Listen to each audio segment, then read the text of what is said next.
Prodigies जो आखिर में जो प्रोडिजीज हैं नारुतो वर्स के अंदर उनको हुआ क्या आखिर।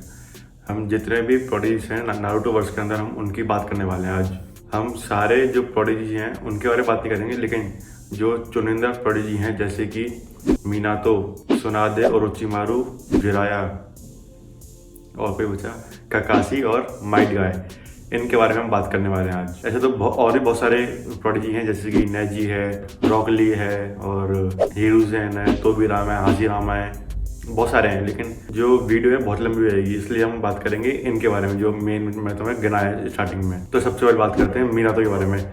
मिनातो नामिकाजे आखिर वो था कौन और उसके बाद हुआ क्या। जो मिनातो नामिकाजे है वो 4th होकागे बना। जो मिनातो है उसने 10 साल की उम्र पे जाके अकेडमी है उससे ग्रेजुएट हुआ था और उसने अकेले सिंगल हैंडेडली जो 3rd शिनोबी वर्ल्ड वॉर थी उसको रोका।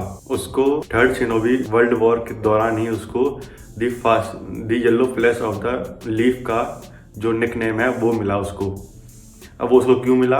क्योंकि उसने एक ऐसी टेक्निक मास्टर की थी जो सेकंड होकागे यानी कि जो तोबिरामा है, हाशिरामा का छोटा भाई, उसने बनाई थी, जो थी फ्लाइंग राइजिन या फिर द थंडर गॉड। जो थंडर गॉड है उसी को जो मास्टर किया मिनातो ने, तब उसका नाम पड़ा दी फ्लाइंग राइजिन जुत्सु। मतलब वो खुद को टेलीपोर्ट कर सकता था लाइट की स्पीड से, जहाँ पे भी वो अपना एक स्पेशल मार्क्ड कुनाई फेंकता था उस जगह पे, और उस मार्क्ड कुनाई पे एक जुत्सु लिखा होता था जिसके वजह से वो टेलीपोर्ट कर सकता था खुद को। और इस टेलीपोर्टेशन जुत्सु को परफॉर्म करने के लिए बहुत ज़्यादा हैवी चाकरा चाहिए होता है। तो जो मिनातो है जो वो नामिकाजे क्लैन से है, लेकिन हमें नामिकाजे क्लैन के बारे में कुछ खास पता नहीं है। जो नामिकाजे क्लैन है उसका सिर्फ हमें एक ही मेंबर पता है जो है मिनातो खुद। हमें उसके बारे में कुछ नहीं पता। लेकिन जब मिनातो और कुशिना का बच्चा हुआ यानी कि जो नारुतो है वो हुआ, तो ऐसा माना जाता है कि जो उज़ुमाकी क्लैन के जो जीन्स है वो काफ़ी डोमिनेंट होते हैं, लेकिन मिनातो के जीन्स ने उसका जो हेयर कलर है उज़ुमाकी क्लैन का रेड उनका पहचान होती है वो उसको भी ओवर पावर कर दिया और उसको छुपा दिया, इसलिए नारुतो के बाल जो हैं वो येलो हैं, रेड नहीं है। तो हमें उसे पता चलता है कि जो नामिकाजे क्लैन है वो कितना ज़्यादा कैपेबल क्लैन था, लेकिन हमें उसके बारे में कुछ बताया नहीं गया है। मिनातो ने बहुत सारे जुत्सु जो हैं वो सीखे थे, प्लस उसने एक ऐसा जुत्सु खुद बनाया भी था, लेकिन उसको वो परफेक्ट नहीं कर पाया।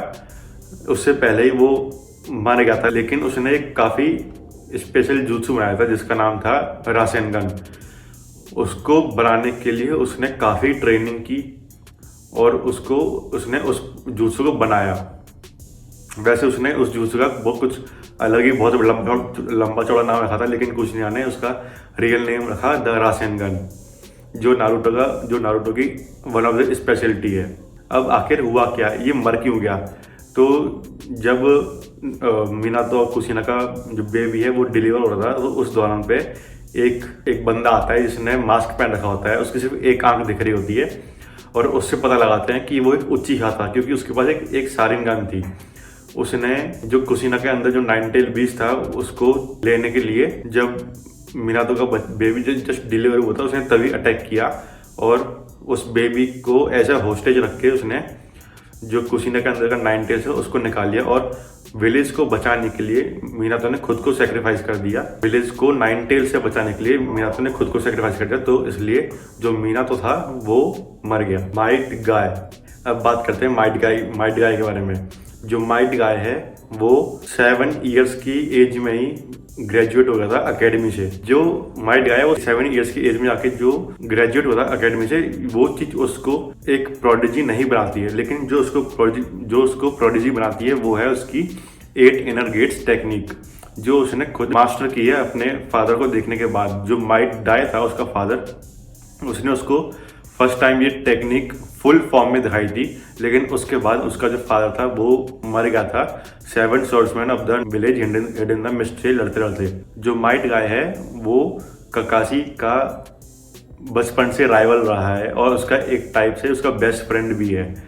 जब भी वो फ्री टाइम होते हैं वो ऐसे उल्टे सीधे आपस में कंपटीशन करते रहते हैं। जैसे कभी रॉक पेपर सीजर कर लिया, कभी रेस कर ली, कभी स्विमिंग कर लिया, कभी कुछ कर लिया, कभी कुछ कर लिया, ऐसे उल्टे सीधे करते रहते हैं। वो एक टाइप से बेस्ट फ्रेंड है। जो माइट गाय है वो 7 ईयर्स की एज में आके अकेडमी से ग्रेजुएट तो हो गया था, लेकिन उसको काफ़ी टाइम लगा 8 इनर गेट्स को मास्टर करने के लिए। और इतना ही नहीं, उसकी इस टेक्निक की वजह से उसको लीफ का सबसे स्ट्रॉन्गेस्ट शिनोबी भी कहा जाता है। और उसने इसी टेक्निक से मादरा उचिहा उसको ऑलमोस्ट मार दिया था।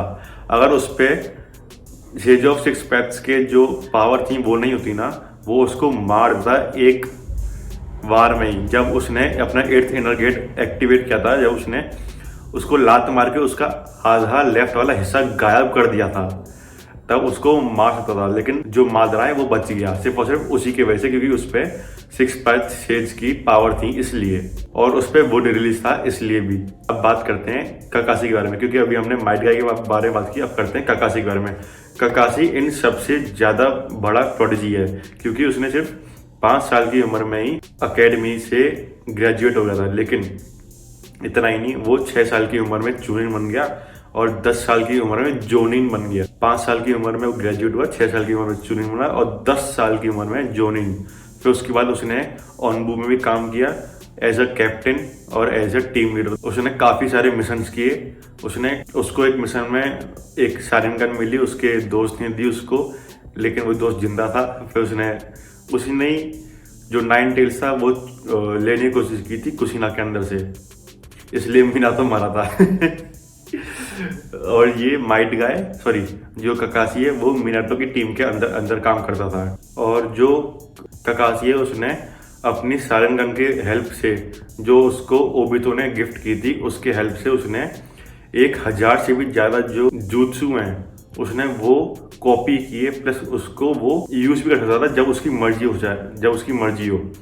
उसने काफ़ी सारे जो जूत्सु हैं वो सीखे उसकी मदद से, इसलिए उसको जो निकनेम है वो मिला, the copy Ninja of the hidden leaf village. अब बात करते हैं यामातो के बारे में, ओरोचिमारू, जिराया और सुनादे के बारे में। ये चारों ने 6 साल की उम्र में आके जो अकेडमी है उससे ग्रेजुएशन पास की, उससे ग्रेजुएट हुए।